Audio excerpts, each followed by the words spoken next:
পয়লা April 2026 এবং West Bengal board of primary এডুকেশনের পক্ষ থেকে ইন্টারভিউ রিলেটেড একটি ইম্পর্টেন্ট নোটিশ প্রকাশিত হয়েছে, যেটা হচ্ছে স্থগিত হয়ে যাচ্ছে ইন্টারভিউ। কি বলছে? নোটিফিকেশন ফর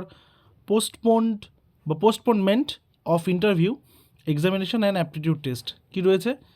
বলছে it is hereby notified for information to all concern that the 6th phase to 10th phase, অর্থাৎ ষষ্ঠ ফেজ থেকে দশম ফেজ পর্যন্ত যে ইন্টারভিউটা ছিল সেটার কথা কি বলছে, যে for recruitment to the post of assistant teachers in government aided government sponsor primary schools and junior basic schools as notified on 12 March 2026 is hereby postponed due to some unavoidable circumstances.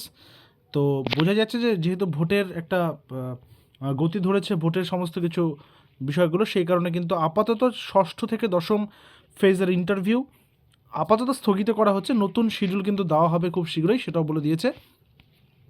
The new schedule of the interview and aptitude test will be notified shortly. তো যখনই এই নতুন notification আসবে বা যখনই নতুন কোনো details পাবো আমরা 6th ফেজ টু 10th ফেজের ইন্টারভিউ বিষয়ে, তখন আমরা কিন্তু সেটা অবশ্যই তোমাদেরকে জানিয়ে দেওয়ার চেষ্টা করব। দেখা হচ্ছে পরবর্তী ভিডিওতে। Till then stay connected with us. Thank you very much.